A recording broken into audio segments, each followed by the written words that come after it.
doing is he's writing on Twitter, trying to basically make his case. This after his top intelligence chiefs contradicted him on the situation in several of the hotspots all around the world. Listen to what they told Congress. Against ISIS. We've beaten them, and we've beaten them badly. ISIS is intent on resurging and still commands thousands of fighters in Iraq and Syria. Chairman Kim, we have a great chemistry, and we're well on our way. You know, we signed an agreement. It said we will begin the immediate denuclearization. North Korea will seek to retain its WMD capabilities and is unlikely to completely give up its nuclear weapons and production capabilities. I have President Putin. He just said it's not Russia. I will say this, I don't see any reason why it would be. Not only have the Russians continued to do it in 2018, but we've seen indication that they're continuing to adapt their model. All right, joining us now, we have Phil Mudd, former CIA counterterrorism analyst, Samantha Vinograd, former senior aide to the National Security Advisor in the Obama White House, and Joe Lockhart, former Clinton White House press secretary. Great to have all of you. Sam, you're the expert. I want to start with you in terms of, as we know, President Trump decides foreign policy by feeling. He feels he has a good chemistry with Kim Jong-un, therefore Kim Jong-un must be telling the truth. He admires Vladimir Putin, therefore Vladimir Putin must be telling the truth.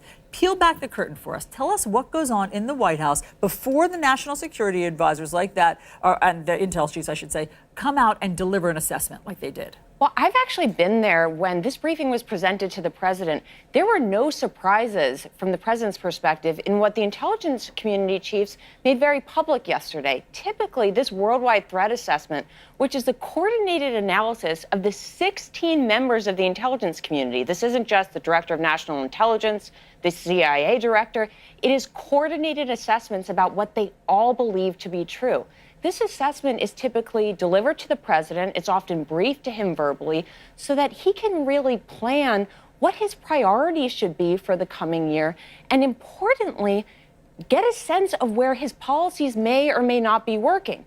That way he can choose where to devote resources and where to change course. North Korea is a perfect example. A responsible president, after getting a briefing like this, would say, my policy on North Korea needs to change. They're not going to denuclearize. What should my goals be realistically on North Korea? Instead of changing his policies on North Korea, the president doubled down by tweet this morning, which really begs a question of where is he getting his intelligence from? If it's not from his own experts, is it from his 2 cents? Is it from television? Or is it from the foreign leaders that he tends to meet with by himself without any note-takers present? Look, I was going to wait to play this sound, but since you asked the question, where does he get his intelligence? We have the answer. We have the answer. It's Lou Dobbs who goes on TV last night and attacks the Director of National Intelligence, the DNI, Dan Coats, for presenting the intelligence that he has discovered and uncovered around the world. Listen to this. What the hell is wrong with the DNI? He has no political judgment. He has no sense of proportion. I mean, what in hell is he thinking about? Phil Mudd, your take on Mr. Dobbs there? Mr. Dobbs, what the hell are you talking about? Let's be clear here. 17 years ago, I was there. The agency, the CIA, said, look, the President of the United States wants us to help the American people understand how bad Saddam Hussein is. I remember the path we took. I understand the reasons we took it. Let's help support the president. 17 years later, I think people of my generation, and for example, Gina Haspel, the CIA director, is from my generation, are looking, saying, look, the president has the right to say we want a new path on places like Russia, Iran, North Korea. But we got to get out and tell the American people, here's what the facts are. If the president or Lou Dobbs wants to say the tooth fairy exists, the intel guys aren't going to say, look, let me explain where the tooth fairy lives. They got to offer the facts, and they did. What's the problem here? You want to relive Iraq again? We're not going to do it. I mean, so Joe, as Sam just said, the president's been briefed by the intel chiefs, okay? Right. So he knows all the, whatever it is, the intel that they've seen, the facts on the ground, the surveillance photos, whatever it is they have. And he is sticking with his gut feeling that Kim Jong-un and Vladimir Putin must be good guys somehow, and they're telling him the truth. I mean, it's really either woefully naive or, I guess, arrogant that you're just going to stick with your gut feeling. Yeah, well, it's problematic in one sense to ignore your intelligence chiefs. It's really problematic to make Lou Dobbs the head of your CIA and intelligence operations. The guy has been screaming at the TV for 30 years. Didn't make sense 30 years ago, doesn't make sense now. It also is problematic but for Trump, I think it's more than about feel, it's about politics. He's trying to create a brand. Remember, it shouldn't be surprising. He stood at the convention and said, only I can solve these problems. Only I. So all of the apparatus of government is useless to him. He's got the idea. The problem is reality is meeting this image that Trump has tried to create. And it's just a very dangerous situation. And yesterday was remarkable. We have gotten numb to the daily drip of what happens in Washington. To have all of these 16 intelligence agencies to get up there and say, the president is lying to you. They didn't use those words, but they were saying the president lies to you every day. That is remarkable. They didn't say that. I mean, they really didn't say that. But what Dan Coats did say is that he's not going to have his facts and the intelligence swayed by politics. He did go out of his way to say that, and you can interpret that as you will. Sam, there was another development last night. The Financial Times has a report on what now appears to be a pattern. This has to do with Buenos Aires. The president was in Buenos Aires. Vladimir Putin was there. There was a formal bilateral meeting that was canceled because of Russian activities against Ukraine. But the Financial Times reports that Donald Trump sat down with Vladimir Putin for several minutes of conversation at the end of the evening at the G20 summit in Buenos Aires with no translator or note taker from the U.S. side to record the dialogue between the leaders.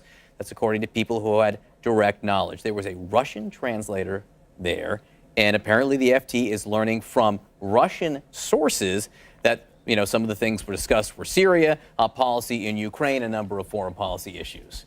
Well, I just answered my previous question, which is where does the president get intelligence and foreign policy advice from? Ostensibly from Vladimir Putin, who he's treating as his shadow national security advisor in this case. He's spending more time alone with him, talking about sensitive issues and getting insights from him and giving information to the Russian government. That's according to people who had direct knowledge. There was a Russian translator there, and apparently the FT is learning from Russian sources that some of the things were discussed were Syria, policy in Ukraine, a number of foreign policy issues. Well, I just answered my previous question, which is where does the president get intelligence and foreign policy advice from? Ostensibly from Vladimir Putin, who he's treating as his shadow national security advisor in this case. He's spending more time alone with him, talking about sensitive issues and getting insights from him and giving information to the Russian government that his team may not have than he may be spending with John Bolton or the intelligence chiefs. And what this tells us is that the president really does not engage in the most basic counterintelligence hygiene. This G20 meeting came well after the Helsinki summit when there was so much criticism about the president handing Vladimir Putin just manipulation points in terms of what the Russians knew and what the United States didn't know.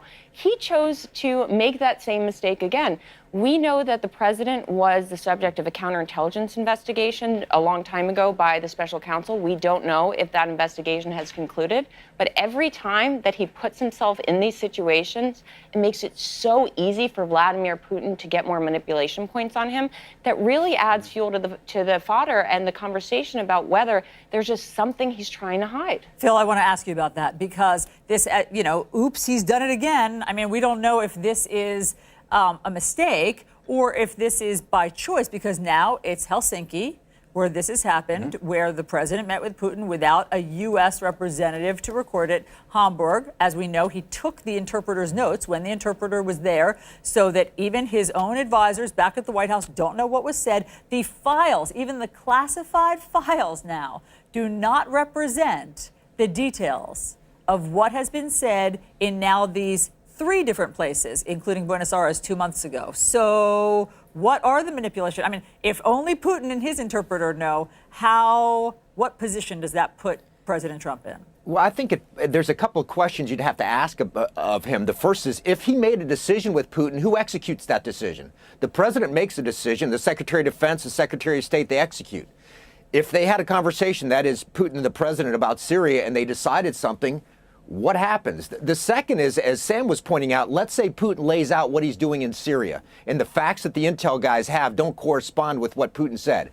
Who's going to tell the president, Mr. President, Putin just sold you a bill of goods. It's fake. What they're doing in Syria is different than what he said. Who gives the president the truth? There is one final question, Allison, that really disturbs me about this. I suspect that the president offered perspectives on what he was going to do in Syria to Putin